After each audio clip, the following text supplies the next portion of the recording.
Pyrex guy here, and I got the Mavic Air in my hands, and want to answer a question. Actually, several people that follow me on social media ask this question. They're like, hey man, should I get the Mavic Air, or should I hold out and wait on the Mavic Pro 2 or the Phantom 5? Now what I'm going to do is I'm going to go with this, and I'm going to answer this question. Obviously, I've had my hands on the Mavic Air for several days now, and I'm highly impressed. But even though I'm impressed, I'm not just going to focus upon the positive aspects of the Mavic Air drone.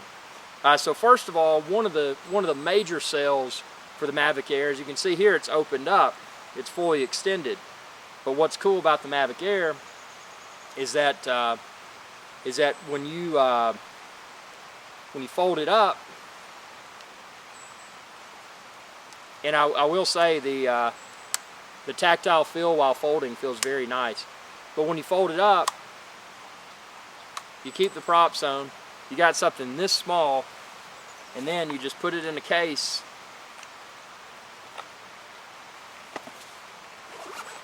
And you're good to go. Just for size comparison's sake, this is an iPhone 7 Plus, the big iPhone. See, look at that from the back. It's pretty much, I mean, it's a little bit taller, but then look at the edge. Obviously it's thicker, but to just put this size into perspective, I mean, that's incredible that something with a 4K 30 frames per second camera can fit into this. And we're going to pop the battery off because I want you to see. So I'm going to take it back out and I'm going to unfold it. It is worth mentioning that unfolding pre-flight and then folding after the flight, it's the opposite direction. So the way I remember it, the front is where the camera is, the rear is back here, the opposite side of the camera. So what you do first is you grab your butt. You got two butt cheeks, left cheek and right cheek. So there's the left cheek and then there's the right cheek. So that was the rear of the aircraft. And then you pop open the front. And the final step, and this is easy to forget, pop down these landing gear. So that's it. It's fully unfolded. Now obviously the next thing, and this is one thing I really like about the Mavic Air, the gimbal guard. See how nice that goes on and off? And they've also made it to where it's not a see-through color. A lot of people had different opinions about the Mavic Pro. Should you fly with the gimbal guard on, or should you not fly with the gimbal guard on with the Mavic Pro? And actually I did it as a test with the Mavic Pro, and it distorted the video quality because it was cheap plastic, and it you know, it didn't add any value to it. Worth mentioning with the Mavic Air versus the Mavic Pro, see how semi-internalized the camera is? That's something that may better protect the camera. That's always a positive. And again, this gimbal guard, when it's not in flight, it's easy to put on and off. Simply slides in. Once it's slid in, you push that and it snaps. Unlike the previous model Phantoms, the Mavic Pro, you know, those gimbal guards were finicky. They would tend to fall off. This doesn't. The battery for this thing, for the Mavic Air, boom. Look at that. Nice, very small, easy to pack multiple batteries. And I know the advertised flight time, and this obviously would be under optimal conditions. I think they quote around 21 minutes. And I'll tell you, it's in the real world, obviously it's not 21 minutes. I mean, you'd have to be, I guess, flying under optimal conditions to achieve a full 21 minutes. And I never want to fly that long anyway, because, you know, what if you have to make that landing and tip multiple times? You know, maybe you're on a boat, waves kick up. You know, maybe the wind picks up, whatever. You know, I wouldn't want to fly down to the end of the battery's life anyway. But realistically, I can comfortably get 16 minutes or so of flying time with the Mavic Air.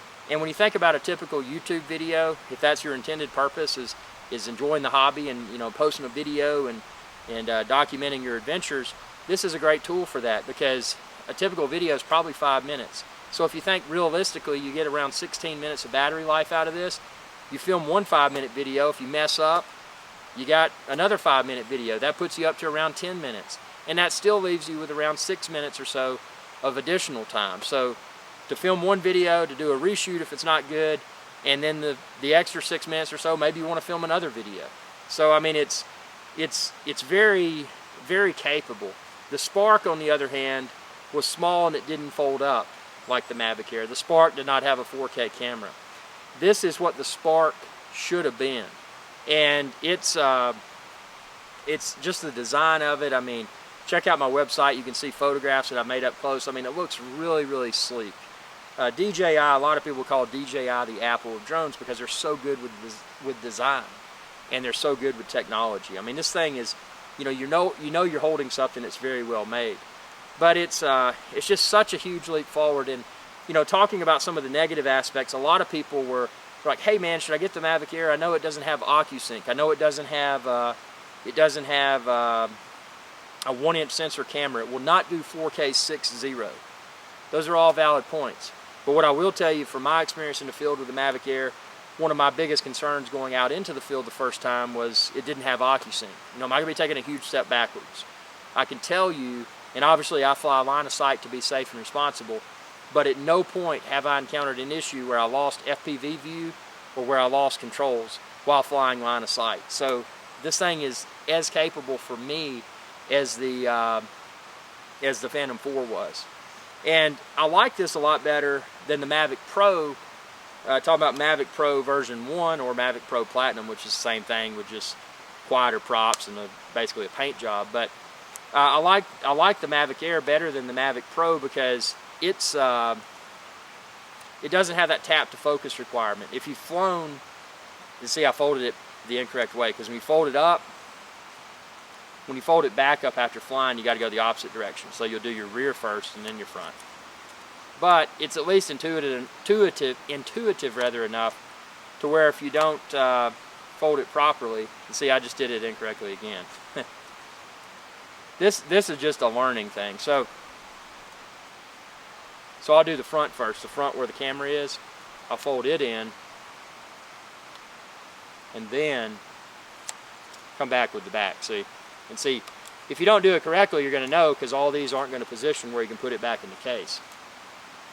But yeah, the 4K video quality for this, 4K 30, has been great. Now it's worth mentioning that it records 4K at 100 megabits per second, not to be confused with 4K 100 frames per second. This is just recording at 100 megabits per second, which may result in more detail, but the video is still topping out at 4K 30, 4K 30 frames per second.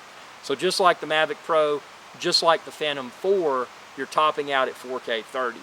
Not that that's a problem. 4K 30 is great, but if you're someone that wants to shoot, super slow-mo videos and all that, you can still use this in full HD, 1920 by 1080, get those higher frame rates and create those really funky-looking retime videos that are sped up or slowed down. So it's very capable, and obviously I film everything in 4K 30, and I've been very pleased. I don't have to do the tap to focus. That was my problem with Mavic Pro, was that I had to do tap to focus, so it was always hit or miss. I'd go out, I'd film, and I'm like, man, this isn't focused right. This video is junk. This right here, no tap to focus. Every flight that I've flown so far has been focused perfectly enough to where I can use any of the content. It looks good. Check out my videos. Go to epicdroneshow.com. See for yourself the results that I've been able to achieve with the Mavic Air. And I use the same 4K video editing workflow in Final Cut Pro 10 that I use for my Phantom 4 and my Mavic Pro as well. But it's a really good drone. I mean, a lot of people are, well, should I wait for the Mavic Pro 2? Well, I think Mavic Pro 2 is probably imminent. And I think Mavic Pro 2 will probably have 4K 60 or better camera. Mavic Pro 2 will probably have, it'll probably do a 1-inch sensor on the camera, and it'll probably have OcuSync. So it's going to be a more pro version of the Mavic Air. So it's a matter of your intended purpose. Now, to be able to take it out, like I am now, out in the wilderness, to be able to throw it in my pack, along with other camera gear, food, tent, all of that stuff, to have this compact of a package, and the controller, I didn't pull that out, I'll pull it out.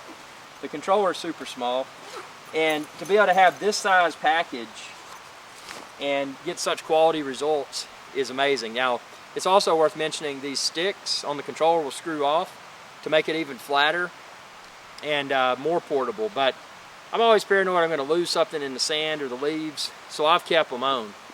But it's just worth mentioning you can take them off. Now, the controller doesn't have the screen like the Mavic Pro's controller had, but who used the screen on the Mavic Pro's controller anyway? I mean, it was just I don't know, it's just eye candy. It didn't really serve a purpose in my opinion. So the controller feels nice, very well made. again, this is your travel size and weight right here. Got one battery in the drone. It's easy to carry multiple other batteries. One thing I would have done that I wish DJI had done with the Mavic Air is provided us with the capability of recharging. This drone on the back does have a USB-C port, and they should have given us the ability to recharge the drone's battery by way of the USB-C port that's in the back here. But they didn't, at least with the current firmware. And that's kind of, it's not a deal breaker because the batteries are so small and so lightweight. It's easy to travel with multiple batteries, but it would be great to top them off by way of a USB battery bank or USB solar charger when you're off the grid, when you don't have access to a car charger or a wall jack. That's a mild complaint. But see, it's got the USB-C, and it's got the micro SD card slot in there. Now what I did find, this piece, the door for the USB-C and the micro SD card slot, it's a hard plastic. And I don't close it all the way, and the reason I don't is that if you do, you're probably going to find that because of this hard plastic, it's going to be hard on your fingers to pop it open. So what I've done is just kind of closed one side, leaving it partially ajar. Hasn't created any problems for me, hasn't popped open in flight. But they should have made this with a soft rubberized piece instead of hard plastic. You know, that's a minor gripe right there. But you know, again, I like how the camera and the gimbal assembly is more internalized.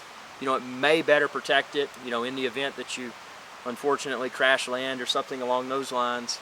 So, you know, it's great. And I would, you know, I would highly recommend the Mavic Air. I don't see why, obviously assuming that someone is flying line of sight to be safe and responsible, I don't see why someone would need more than this.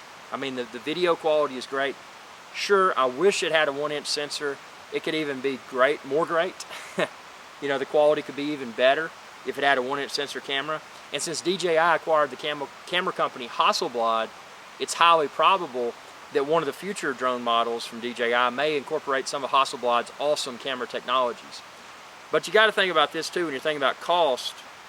You know, as you add fancier cameras, as you add fancier accessories, the cost likely follows. So to be able to get this drone as affordably as it is for what all it does is pretty remarkable. So, you know, if you're looking for this, maybe you're looking for another drone, you want to get the Phantom, or you want to get the Mavic Pro, or you want to hold out for the Mavic Pro 2, or hold out for the Phantom 5, or you're ready to hop on the Mavic Air. It comes in a couple different, you can get a bundle. I got the Fly More bundle, but you can also just get the drone and it's not as expensive. But I got the bundle because I wanted the extra batteries. Check out my website if you get one, or get any drone for that matter. Just go to epicdroneshow.com and then go to the store link. Or you can just go to irixsky.com and go to the store link. Expand this video's description and you'll find a link there to all the drones. So, you know, it's again, it's a matter of personal preference. And, you know, I will tell you, and you can check out my history of videos to see for yourself, that Phantom has always been my favorite drone. Because with Phantom, I'm able to get consistently rock solid video quality and stability at 4K. So Phantom 3 Pro, Phantom 4. Phantom 4 became my new favorite drone because obviously it had better battery life and it just was a better build quality than the Phantom 3 Pro. But with that being said, to look at the 4K 30 video quality between Phantom 3 Pro and Phantom 4, the differences were negligible at best. But then when I leap to this, I'm seeing very good 4K 30 video quality. Is it as good or better than a Phantom 3 Pro or Phantom 4? I've got to have my hands on with it more to be able to make that official determination. But if it is better, if it's not better, it's probably right on par, because, you know, when I looked at the Mavic Pro video 4K 30, it was greatly inferior to Phantom 3 Pro or Phantom 4. But this is either as good and possibly better. Again, I've got to film with it more to make that official determination. But the video quality and the video stability that I get from this is not of concern. So being able to substitute my Phantom 4 for the Mavic Air is a no-brainer. You know, why do I want to carry? Again, the Phantom 4 was not too big and it was not too heavy like an Inspire, but the Phantom 4 was still not optimal to travel with. You know, you had to take into account, okay, well, I'm gonna take some stuff out of my bag because I know I'm going to film some drone videos, so I gotta keep my weight down. So, you know, that was a question that you often had to ask yourself before you took your Phantom out in the field. But with this, it's like, oh, I'm going to take another camera. I mean, that's basically the size this is, another camera. I mean, it's great. I mean, it's awesome to be able to go out on your adventures and take this, because, you know, as people often say, you've probably heard hundreds of people say this, the best camera is a camera that you have, because ultimately, if you don't have a camera, you're not going to capture that moment. So, you know, it's good to have that with you, you know, should a video or photo opportunity present itself. Because with the Phantom or the Inspire, I mean, that was something that would require some planning. It's like, well, you know, this outing is going to be centered around the drone because it's so big, so big and so heavy that I'm going to have to sacrifice taking other gear. But with this, I can throw this in my pack whether I plan to capture drone videos and photos or not. But if the situation presents itself, boom, I've got it. And it didn't add any, it didn't inconvenience me to have it in my pack along with other gear. So, I mean, it's just, I like it. And again, people are going to have different opinions. And I'm not trying to sell you on this idea or any other drone idea for that matter, but I will tell you from my experience, and I've flown Phantom 1, Phantom 2, Phantom 2 Vision Plus, Phantom 3 Pro, Phantom 4, Phantom 4 Pro, Mavic Pro, DJI Spark, and Mavic Air. And out of all those drones, I have a feeling that Mavic Air may become my favorite new drone. Well, not just my favorite new drone, but my favorite drone. So if that tells you anything, you know, check out my old videos, see what I was able to accomplish with the old drones, and then see what I'm able to accomplish with the Mavic Air. Thanks for watching, and be sure to subscribe. YouTube.com/iRickSky. Y'all have a good day. Hey y'all, iRickSky here. If you enjoyed this video, please be sure to subscribe, like, and share. It's viewers like you that enable my channel to continue to grow. Thank you.